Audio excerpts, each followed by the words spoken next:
What if jewels could speak? What tales would they spin of their crowned owners, of the splendor of ballrooms and the silence of exile? Today, we will open the jewelry box of one of Europe's most tragic and elegant queens and listen to a story told not in words, but in the cool brilliance of aquamarines. She was the granddaughter of the formidable Queen Victoria and the goddaughter of the last French Empress, Eugenie. Her beauty was legendary, her destiny filled with drama. Victoria Eugenie of Battenberg, or simply Ina as she was known to her family, brought more than just an English upbringing and dazzling looks to the Spanish throne. She also carried a fateful genetic inheritance, the haemophilia gene.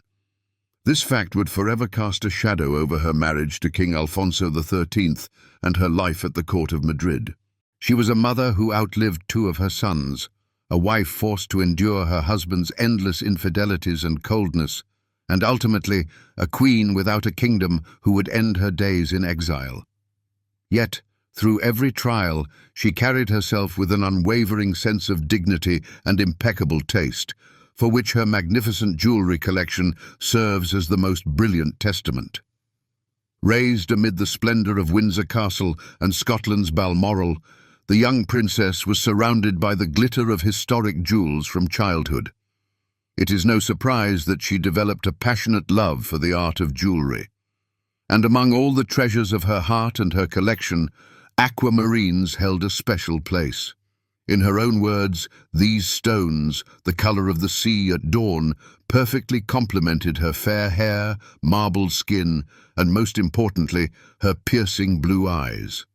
For Queen Ina, aquamarines were not merely an adornment, but an extension of her very self. And today, we shall trace the journey of her most famous aquamarine suite, which became a silent witness to her life and a legacy for her descendants. If you have not already, please subscribe to our channel, as many more fascinating videos await you. Now, let us continue. The story of our parure begins not with aquamarines, but with pearls. In the early years of her marriage, around the 1910s, King Alfonso XIII presented his young wife with a gift. It was a magnificent tiara created by the court jewelers of Madrid from the renowned house of Ansorena. In its original form, it was a creation in the Belle Époque style, an era that had not yet known the upheavals of world wars and revolutions. Imagine an intricate platinum framework studded with old mine-cut diamonds that shimmered with every movement, like frozen dewdrops. The arches of the tiara were crowned with large, drop-shaped pearls, flawlessly matched in size and color, their soft, pearlescent luster accentuating the queen's aristocratic pallor and youth. It was a classic, respectable jewel, worthy of the Spanish monarchy. However, Queen Ina's character demanded something more vibrant and personal. Sometime later, the exact date of this transformation lost to history, she made a decision that would forever change the tiara's destiny. She commissioned jewelers to replace the understated pearls with something bolder, something that better suited her nature. In place of the pearls came 7 large Brazilian aquamarines cut as pear-shaped pendeloques. These were not mere stones. They were fragments of a frozen tropical sea, each radiating its own inner light. Their weight was considerable, which even then placed a certain strain on the tiara's delicate platinum frame. Thus, the foundation of a future legend was born. Queen Ina's aquamarine tiara, a jewel where classic form met the vivid personality of its owner. But a tiara, however magnificent, rarely stands alone in a royal collection. True chic and status demand a parure, a full suite of jewelry executed in a single, unified style. And soon, a whole ensemble grew around the updated tiara, becoming one of the most recognizable in the history of European royal houses. This ensemble was the embodiment of a new style that had replaced the flowing lines of the Belle Époque, the bold and geometric Art Deco. The tiara was joined by a necklace, a bracelet, a pair of earrings, an impressive brooch, and a ring. All these pieces were united by the theme of large, exceptionally clear aquamarines set in diamond surrounds. But the centerpiece of the entire collection, its conceptual and visual heart, was the sautoir necklace. A sautoir is a long, flowing necklace that was at the height of fashion in the 1920s and 30s. It was perfectly suited to the dropped-waist, open-backed gowns of the era. Queen Ina's sautoir was fashioned from a platinum chain encrusted with diamonds, but it was the pendant that captured all attention. It featured one of the largest and finest quality aquamarines the jewelry world had seen at that time. The enormous stone, estimated by various sources to weigh over 100 carats, was cut in a rectangular shape with canted corners, the so-called emerald cut, which perfectly reveals a gem's clarity and depth of color. Its hue was exemplary, a deep, saturated blue-green, known in the world of gemology as Santa Maria, after the Brazilian mine that yields the most valuable specimens. This stone, set in a simple diamond frame, was not just a jewel. It was a statement of status, of taste, and perhaps of the inner strength of a woman whose public life was filled with disappointment. The other pieces of the parure echoed this splendor. The earrings were a cascade of diamonds, culminating in large aquamarines that mirrored the shape of the stones in the tiara. A wide bracelet consisted of geometric, diamond-paved links, featuring 3 large rectangular-cut aquamarines at its center. A massive brooch and ring completed the ensemble. When Queen Ina wore the full suite, she was virtually immersed in the icy radiance of her favorite gems. It was a spectacle of absolute, almost ethereal luxury, one that, alas, the Spanish people did not see often. In 1931, the monarchy in Spain fell, and the royal family went into exile. The jewel boxes, including the aquamarine parure, followed their owner to Rome, becoming for her not only a reminder of former grandeur, but also a potential financial resource. In 1935, an important family event took place in Rome. The eldest daughter of Ina and Alfonso, the Infanta Beatrice, was marrying an Italian aristocrat, Don Alessandro Torlonia, the 5th Prince of Civitella Cesi. As a wedding gift, Queen Ina presented her daughter with her precious aquamarine parure. It was a generous and symbolic gesture, a mother passing down not just a treasure, but a piece of her soul, of her history.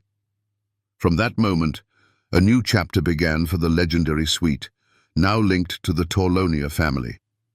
But as it turned out, even the royal jewelers of the past could not always create an everlasting masterpiece. The fragile structure of the tiara, originally designed for lightweight pearls, struggled to bear the weight of the massive aquamarines. The piece had become wobbly and unreliable, and its new owner would have to make a difficult decision. The Infanta Beatrice, having inherited not only her mother's beauty but also her practicality, understood that the tiara required a radical overhaul. The delicate platinum loops created by the Anserena craftsmen at the turn of the century were bending, threatening one day to give way under their precious burden. To address this delicate task, a company was chosen whose name was already synonymous with audacity, luxury, and unparalleled craftsmanship: the Roman jewelry house of Bulgari. In the mid-20th century, Bulgari was at the pinnacle of its fame, creating jewelry for movie stars, aristocrats, and industrial magnates. Their style was unmistakable: voluminous forms, bold color combinations, and flawless metalwork. The jewelers at Bulgari approached the task with respect for the past, but a vision for the future. They did not simply repair the old setting, they created an entirely new home for Queen Ina's magnificent aquamarines. The original diamonds and the 7 aquamarine pendants were removed from the old structure. The new tiara was crafted from platinum in a powerful yet graceful pattern of interlocking and overlapping circles, all completely paved with diamonds. This design not only provided the necessary strength, but also gave the tiara a more modern, dynamic feel. Interestingly, the new structure subtly echoed another famous tiara belonging to the British monarchs, the Vladimir tiara, which can also be worn with or without its pendants. Although Beatrice's aquamarine tiara did not have interchangeable gems, it could be worn in two ways: in its full, formal version with the 7 aquamarine drops, and in a more restrained fashion as a diamond circlet without the pendants. This transformation by Bulgari not only saved the piece, but turned it into a masterpiece of mid-20th century jewelry design, perfectly integrating the historic stones into a new aesthetic. Now, in its updated and more secure form, the tiara was ready once again to shine at Europe's most prestigious events. The Infanta Beatrice, unlike her mother, lived a quieter life, but occasions to wear the family jewels still arose. In May of 1962, Athens welcomed the cream of European aristocracy for the wedding of Beatrice's nephew, the future King Juan Carlos of Spain, and Princess Sophia of Greece and Denmark. At one of the grand receptions, the Infanta Beatrice appeared in the remodeled tiara, and its icy splendor caused a sensation. 5 years later, in 1967, at a ball preceding the wedding of her niece, the Infanta Pilar, Beatrice once again dazzled in her mother's legacy, this time complementing the look with that same magnificent sautoir necklace with its giant aquamarine. The jewels continued to live their own glamorous life, passing from one generation to the next. On June 26, 1965, Beatrice lent the tiara to her eldest daughter, Doña Sandra Torlonia, for her wedding day. The parure's destiny seemed firmly tied to Italy, but a return to the grand stage awaited, and an appearance on the heads of a new generation of princesses. The Infanta Beatrice de Bourbon y Battenberg lived a long life, passing away in Rome in 2002 at the age of 93.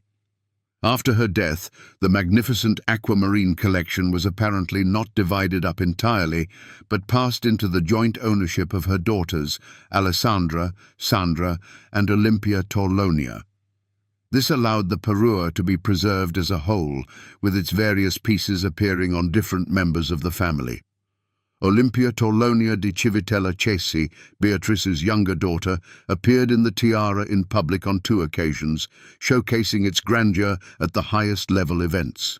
In May of 2004, she wore it to the wedding of Crown Prince Frederick of Denmark and Mary Donaldson in Copenhagen.